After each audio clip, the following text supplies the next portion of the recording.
Ante todo, el gusto de estar nuevamente aquí en el Cusco y especialmente esta plática. Vamos a proponer una demostración de que el pensamiento andino está en la vanguardia del pensamiento mundial. Pero primeramente hay que distinguir dos cosas. Una cosa es el pensamiento y una cosa es la forma andina. La forma va a ir cambiando, tenemos que actualizarnos en muchas cosas, pero el pensamiento va a prevalecer, va a renacer. Para ello, vamos a la siguiente diapositiva, por favor. Primero veamos cómo estamos en el mundo actualmente. ¿Hacia dónde está vibrando la ciencia? ¿Cuáles son los errores de la ciencia? ¿Y por qué hay caos en el mundo? Y decimos lo siguiente, ¿no? El pensamiento dominante del norte está basado en la reducción de lo complejo a lo sencillo, en la disyunción, es decir, en la separación, lo que en verdad es inseparable. O sea, es decir, nos han enseñado a nosotros, para que estudiar algo tenemos que limitarlo, analizarlo, desprenderlo de todo. Hay especialistas en el ojo. Nada les interesa el estómago, nada les interesa el sistema nervioso, etc. Esa disyunción, esa separación de la realidad ha causado grandes problemas. El espíritu de reducción ha permitido aislar la célula, la molécula, el átomo, la partícula. El espíritu de disyunción ha posibilitado el desarrollo de las disciplinas productoras de los conocimientos que nos llevaron a rever enteramente nuestra visión del mundo y de la vida.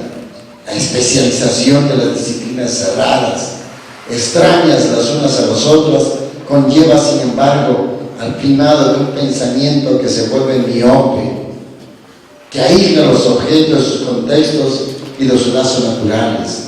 Ese pensamiento es ciego, lo que es global y fundamental, porque los conocimientos separados no permiten aprender la complejidad de los fenómenos globales y el carácter fundamental de nuestros problemas vitales. Es cierto, nos olvidamos que un dolor de cabeza tiene que ver con el hígado, porque quieres solucionar el dolor de cabeza con una pastilla, y no sabes que el dolor de cabeza tiene una influencia porque comiste algo. Y así sucesivamente. Nos ha traído un pensamiento que ha sido reductor, simplificante, nos ha causado la contaminación ambiental. El científico fabrica la bolsa de plástico sin interesar lo que va a pasar, con tal que rinda dinero. La política gobierna la ciencia, la política gobierna el arte. Y los seres humanos estamos dominados simplemente con controles sociales. ¿Hacia dónde estamos caminando? ¿Así era nuestro imperio incaico? ¿Así era nuestro Tahuantinsuyo? Pues revisemos a ver qué dice ese pensamiento del sur. Vamos a la siguiente. El pensamiento fundado en la noción del homo economicus, determinado únicamente por el interés personal, es ciego a todo lo que escapa a ese interés. El amor, la dádiva, la comunión, el juego. Podemos incluso decir que las conquistas del norte, tan importantes en el plano individualismo, al permitir la autonomía de la vida, ocasionaron al mismo tiempo procesos egoístas, egocéntricos, ligados a la degradación de las solidaridades tradicionales y del sentimiento de responsabilidad con relación al todo de lo que formamos parte. Vamos a aclarar un punto interesante. ¿A qué le llamamos pensamiento del norte? ¿Y a qué le llamamos pensamiento del sur? Cuando el mundo islámico conquistó Europa, le dio la cultura a Europa. Se crearon las universidades. Europa era un continente ignorante por el siglo X. Y entonces, por lo tanto, cuando llegaron los musulmanes, hicieron el mapa geográfico y ellos dijeron: nosotros somos el norte y ustedes son el sur, porque la barbarie. El eje estaba al revés en el siglo XX. Pero los musulmanes, que tenían demasiada cultura para Europa, fueron exterminados y expulsados de Europa. Y entonces los europeos se apropiaron de la cultura, de las matemáticas, de los árabes, que tanto adelanto dio el mundo europeo. Y entonces cambiaron la figura. Nosotros somos el norte, ustedes son el sur. El sur es ignorancia, el sur es sentimentalismo. Nosotros somos los que dominamos el norte. Y así conquistaron América. Y al conquistar América, aquí le llamaron los del sur, porque los del norte es Europa, es el que domina. Y le llamaron indio, que quiere decir que no tiene alma. Hasta que Bartolomé de las Casas intentó sublevarse de tal noción. Se mataban a los oriundos porque no tenían alma. Y era permitido matar a un inca, era permitido matar a un maya. ¿Por qué? Porque somos del norte. ¿Y el sur? ¿Dónde está el pensamiento del sur? Vayamos a la siguiente, por favor. La misión del pensamiento del sur sería, por tanto, restaurar lo concreto, la existencia, lo que existe de afectivo en nuestras vidas, restaurar lo singular, no disolverlo en lo universal abstracto, sino integrarlo en lo universal concreto que conecta la unidad a la diversidad, restaurar el contexto y lo global. Es un pensamiento que debería empeñarse en restaurar las solidaridades concretas y no solo las solidaridades que se degradaron en nuestras civilizaciones occidentalizadas o nortificadas, sino también la nueva solidaridad planetaria, cuya necesidad es vital para nosotros. Queremos una mundialización de solidaridad y de comprensión, una religión de la fraternidad humana, en el sentido cuñado por mí, la tierra es mi patria. Cuando el ser humano se va a identificar que su tierra es su patria, estamos aprendiendo del pensamiento del sur, del pensamiento andino. Sin embargo, este pensamiento andino tiene que reestructurarse, y tiene que reestructurarse bajo el avance del mundo, de la vanguardia de la filosofía. Actualmente la ciencia ya está cuestionada. La racionalización nos ha traído 2 guerras mundiales. La forma de observar la ciencia de una manera en la cual sea el medio para que la política domine el mundo está echándose a perder el mundo. Entonces, por lo tanto, antes de pasar ahí, vamos a la siguiente diapositiva, por favor. El pensamiento del sur debería restaurar valores que en él permanecen fuertes, como el sentimiento del honor y de la hospitalidad. Debería promoverse la regeneración ética a fin de poder regenerarse las solidaridades y las responsabilidades, al mismo tiempo que se defendería la autonomía moral e intelectual, doble y una. Esa autonomía comporta la búsqueda de la verdad y la apertura estética que nos hace estar plenamente conscientes de las inmensas emociones propiciadas por las artes, por la literatura, por el espectáculo de la naturaleza. Esto lo dice un gran sabio francés, el pensamiento del sur, de su obra, Edgar Morin. Edgar Morin está liderizando en el mundo lo que se ha denominado el pensamiento complejo, la revolución científica del siglo XXI, y con ello, paralelamente, el doctor Reynor de la Ferriere, contemporáneo de él, en sus obras, habla de esta revolución. Necesitamos darnos cuenta que la ciencia actual, occidentalizada, está dañando el mundo, porque no tiene dirección, no tiene filosofía, no tiene humanismo. Para ello, rápidamente, para que el tiempo no nos gane, le voy a pasar un estudio que hice, el doctorado en pensamiento complejo, acerca, pasa la siguiente, por favor, el PDF, en la cual se hace todo un estudio hacia dónde nos está conduciendo la ciencia. Si quieren obtener esta diapositiva, que es todo un estudio, y decimos lo siguiente, ¿no? La ciencia comenzó con una dicotomía entre sujeto y objeto. Hablamos del siglo XV y XVI. Aquí hay muchos estudiantes jóvenes recordándonos un poco la filosofía. René Descartes nos dice que para estudiar un método para la ciencia tenemos que abstraernos de la realidad y empezar a dominar a la naturaleza. El hombre debe dominar a la naturaleza. Eso fue el perfil de una ciencia que ahora nos ha traído una gran contaminación ambiental. Y por lo tanto, el empirismo inglés transformó y justificó la separación del conocimiento y la moral. El conocimiento y la moral se separan. Es decir, en pocas palabras, no me interesa lo que haga con la ciencia, lo que investigue. No me interesa cómo me comporte y si voy a vender mi descubrimiento para que exploten a los seres humanos. Lo que me interesa es que yo voy a descubrir algo, separo mi conocimiento del valor moral. Y fue una necesidad para el siglo XVII y XVIII. ¿Por qué? Porque existía la Inquisición. No le llamamos Santa Inquisición porque de Santa no tiene nada. La Inquisición trajo como consecuencia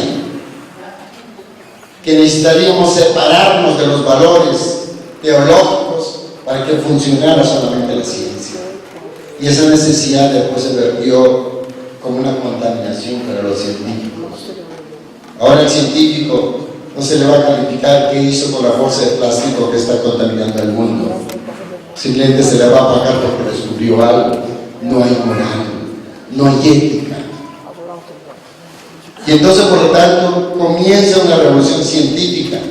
Dentro de esa revolución científica hay hombres tan grandes como Edgar Morin, hay el doctor Reynald de la Ferrier, el doctor David Pérez Olivares, un gran mexicano que vino acá al Cusco y que recuerdo en el año 92 el Congreso de Juventudes Científicas que organizó en la Universidad de Puerto Rico, dijo lo siguiente, ¿no? Llamando a todos los jóvenes: necesitamos un liderazgo de la juventud en la ciencia que sea infranqueable ante las vicisitudes de la política, ante las situaciones propiamente de querer gobernar el mundo, la política, cuando el científico no tiene liderazgo, no decide. Y entonces, por lo tanto, llegamos a los cambios que actualmente se están dando, de una revolución epistemológica, de una sustitución del ideal de la simplicidad por la complejidad, un nuevo holismo ambientalista y una bioética para que los científicos tengamos moral. Regresemos a las diapositivas, por favor. ¿Qué pensamiento en el mundo cumple esas situaciones revolucionarias que hoy se están viendo en la vanguardia del pensamiento mundial? Nada más el pensamiento andino. Pero queridos cusqueños, queridos peruanos, no estamos durmiendo en nuestros laureles. Estamos sentados, como decía grandes autores, en una silla de oro y no sabemos lo que tenemos. Fíjense, para ello el mundo vive una crisis. Y cuando hay crisis, cuando un sistema, que es el sistema Tierra, no es capaz de tratar sus problemas vitales y fundamentales, se desintegra. O entonces capaz de metaforizarse, o sea, cambiar, o sea, de engendrar un metasistema más rico que pueda tratar esos problemas. El sistema Tierra no consigue hoy tratar sus problemas vitales. El regreso del hambre, la muerte de la humanidad representada por la utilización de armas nucleares, la degradación de la naturaleza, la violencia de la economía. Nuestro sistema se encuentra, por tanto, condenado a la muerte o a la metamorfosis. O nos morimos o cambiamos. Estamos en una encrucijada en el siglo XXI y tenemos que ser conscientes de ello. Claro, la metamorfosis no se decreta, la metamorfosis no se programa, no se puede quizás incluso predecir la forma en que esa nueva sociedad se unirá en la escala del mundo, algo que ciertamente no negaría las patrias, pero crearía una verdadera tierra patria. Entonces busquemos los caminos improbables, es verdad, pero posibles, que permitirán caminar hacia la dirección de la metamorfosis. Sería esa la misión grandiosa, universal del pensamiento del sur. Nosotros en nuestras raíces estamos preparados para cambiar el mundo. Sin embargo, nos dejamos llevar por el control social, nos dejamos llevar por nuestros vicios y malas costumbres. Debemos recuperar nuestra identidad. Para ello, rápidamente les voy a dar cuál es ese pensamiento del nuevo milenio que se está dando en la revolución científica y el pensamiento andino. Fíjense, el pensamiento andino he tomado de muchos autores que coinciden, porque hay muchas vertientes, pero tomo lo principal. ¿Qué nos dice el pensamiento andino? El pensamiento andino nos dice: la cultura andina se desarrolla siguiendo las pautas establecidas por el gran telar del universo.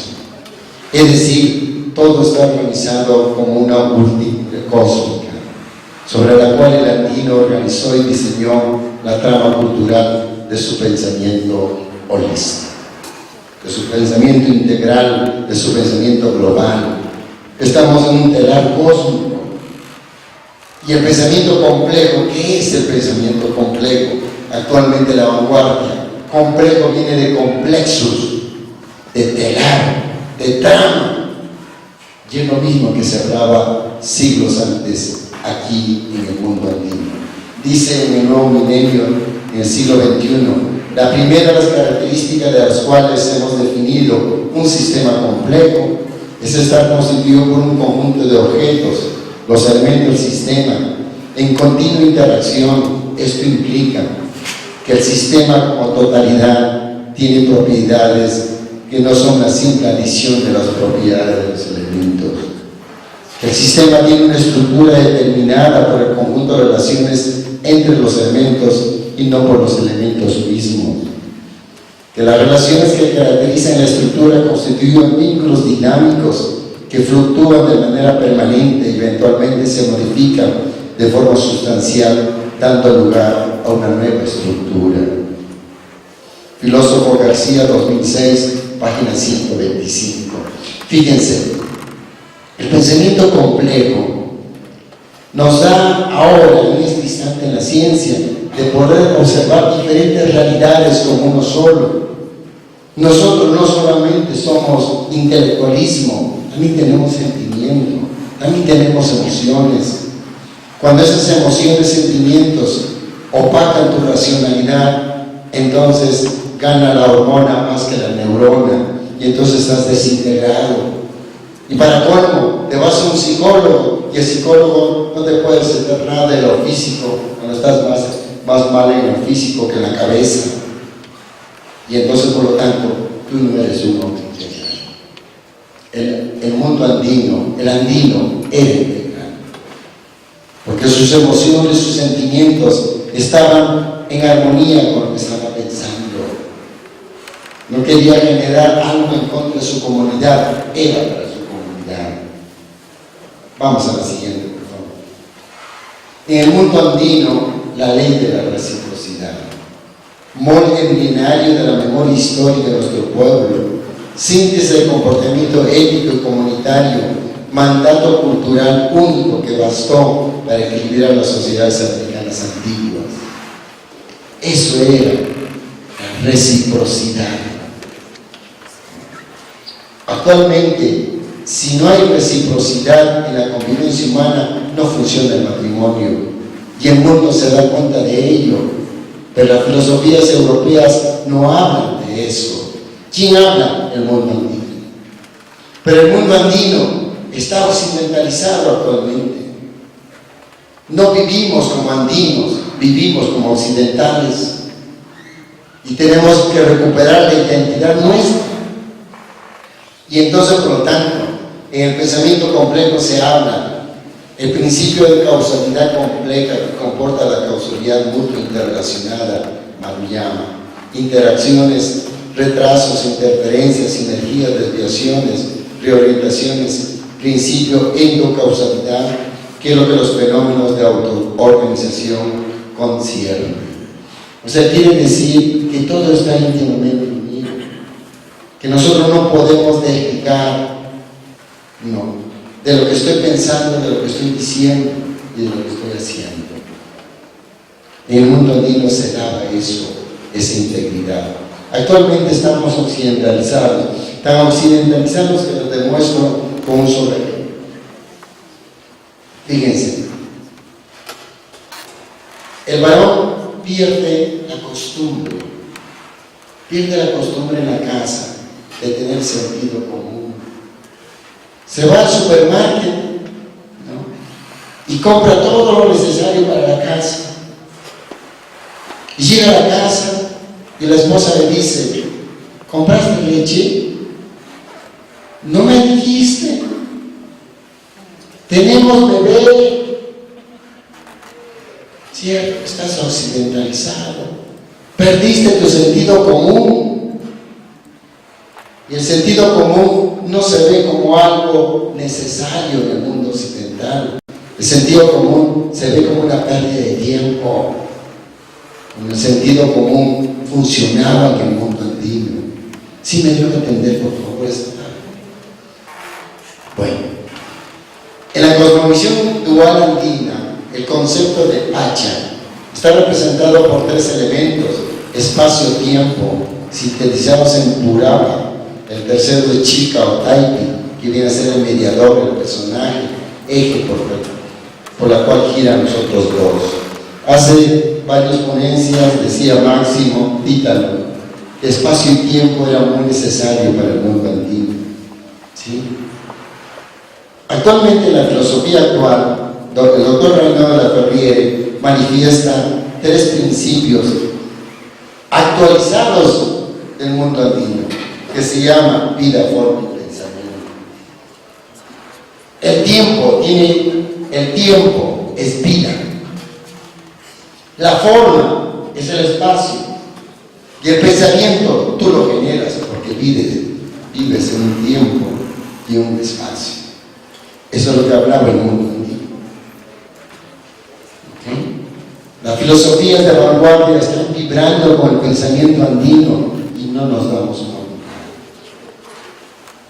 Sin embargo, tú, andino, te estás occidentalizando. Perdiste tu identidad. Vamos al siguiente, por favor. El concepto de yachay, o el aprender a enseñar, está muy ligado al concepto de reciprocidad, ya que nadie puede dar lo que no tiene. Eso nos dice el mundo andino. En pocas palabras, ¿qué nos dice el pensamiento complejo de vanguardia? Que es lo mismo que dice el mundo andino, con muchísimas palabras. Dice: el holismo ambiental y la bioética están directamente vinculados a las problemáticas y preocupaciones del hombre común.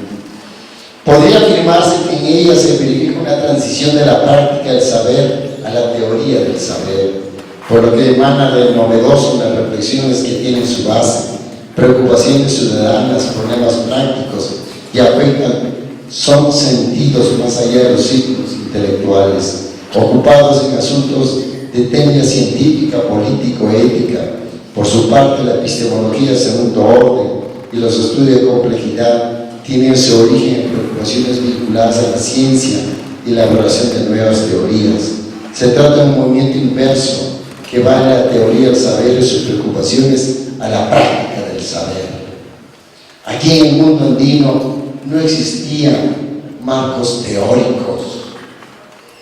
No estábamos preocupados en entender la realidad, que es lo que hace la ciencia. Estábamos preocupados en vivir la realidad. Es una cosa diferente. ¿Sí me deben entender? Una cosa es que tú expliques qué pasó y otra cosa es que tú vivas lo que pasó. Ese es el mundo. El meteorólogo está dando cuenta por sus teorías que va a llover o no va a llover. El campesino ve rebuznar un asno y dice va a llover. Lo vive, lo siente. Quizás no se explica. Esa es la gran diferencia. Y ahora la ciencia está vibrando hacia el mundo andino. Y les vuelvo a repetir, y nosotros no nos damos cuenta. Vamos al siguiente, por favor. El pensamiento holístico andino, pragmático y basado en la ley de equilibrio, el concepto del método de análisis está contenido en el significado inmanente y profundo del término aymara chulma, término que significa semánticamente tomar conciencia del ser de las cosas. Equivale a forma de acceder al conocimiento de la realidad por esfuerzo propio, experiencia viva y sentimiento profundo, sin aceptar verdades impuestas o dogmas de terceros. Es lo que nos decía Máximo hace varios minutos, ¿no? Se necesita la experiencia. El mundo andino vivía por su experiencia, no vivía por teorías. Lo más valioso es que tú lo experimentaras. La experiencia te da seguridad, ¿no? Imagínense ustedes que van a manejar una bicicleta. Entonces compran todo un libro cómo manejar la bicicleta. Se compran todo un libro cómo reparar la bicicleta, pero no se atreven a montar la bicicleta. El andino se montaba la bicicleta.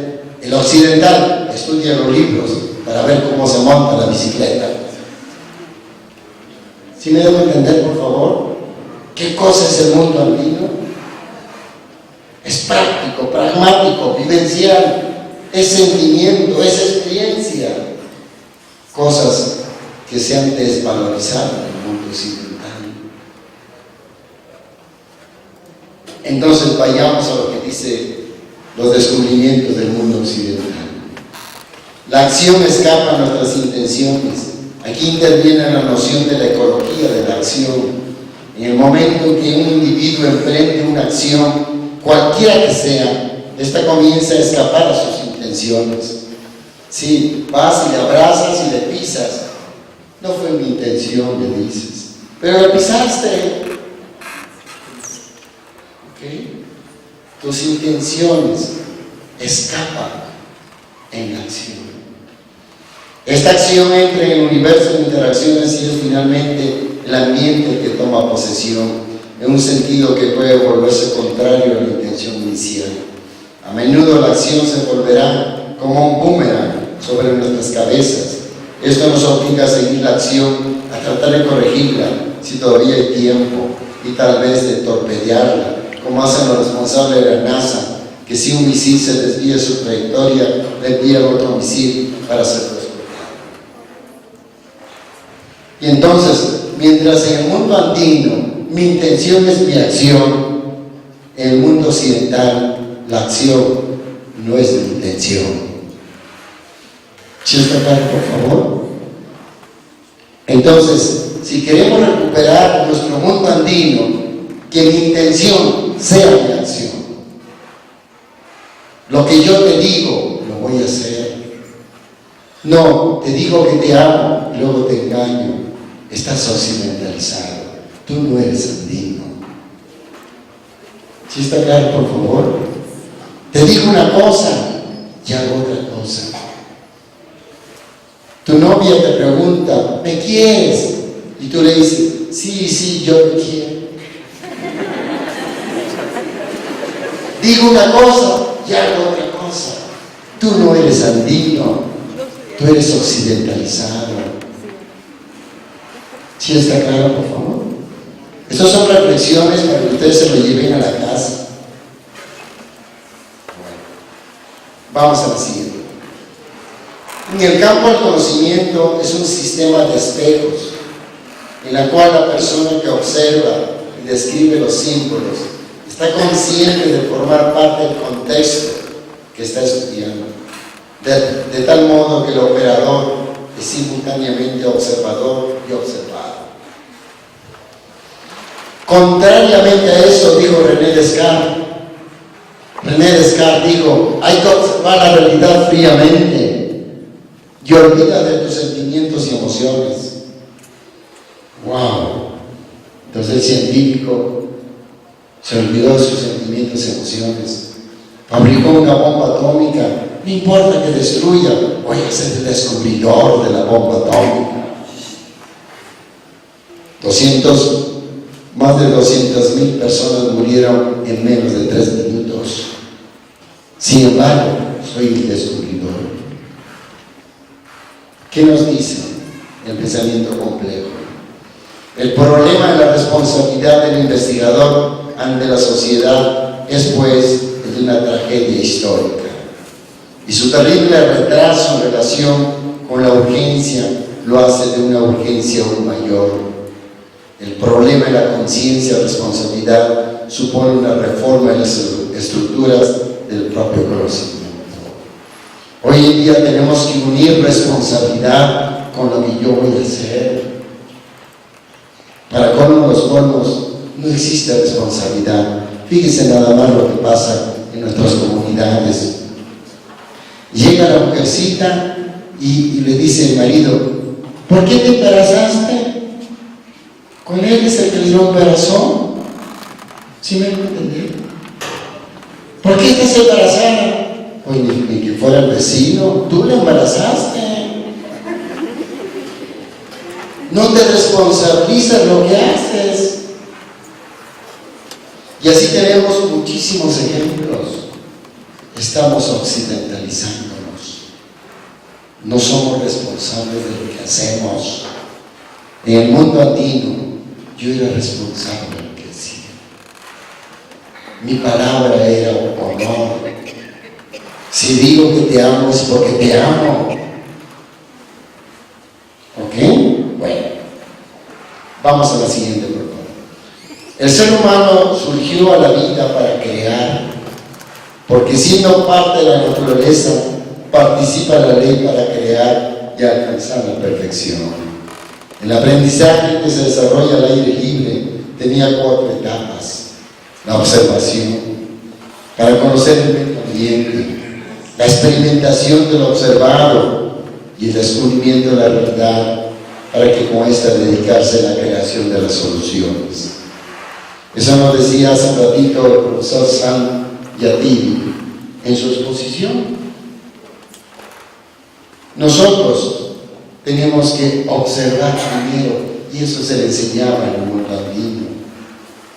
Y es lo que propone actualmente el doctor Raymond de la Ferriere. No basta enseñar algo a un niño, es necesario formar su espíritu en la observación, la reflexión, la crítica en la investigación y el amor a la verdad. En el mundo andino se le enseñaba a un niño a que experimentara. Le voy a decir cómo actúa un andino y un occidental. Ustedes me van a decir si son occidentales o andinos. El andino veía que el niño prendía el fuego y le enseñaba que prendiera el fuego. Toca el fuego, te quema. Sí, quema. ¿Qué hace el fuego? Hace esto. Préndelo tú. Aprende. El occidental: no agarres, te vas a quemar, no hagas eso, obedéceme. ¿Estás occidentalizado o eres andino?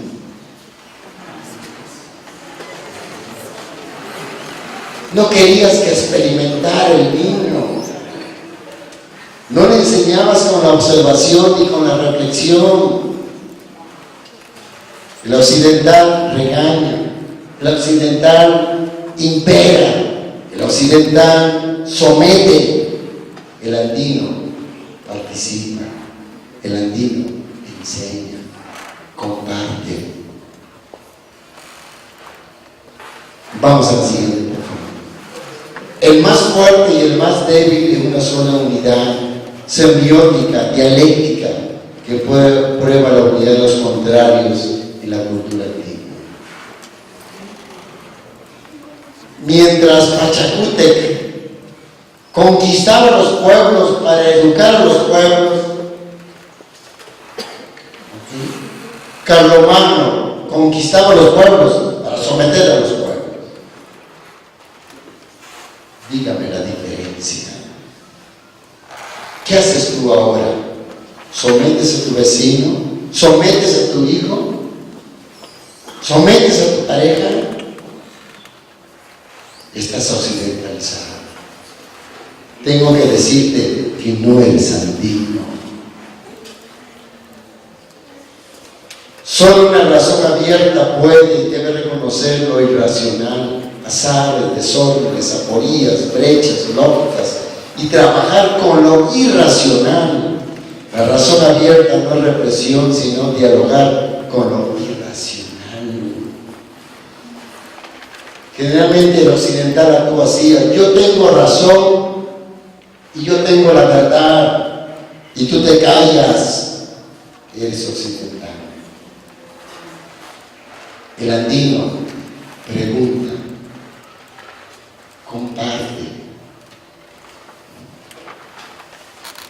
Quizás de repente esa persona está agarrando un cachorrito y el occidental dice: no agarres, es un animal. El andino te dice más bien: cariñalo, es parte de ti, es parte de nuestro hogar.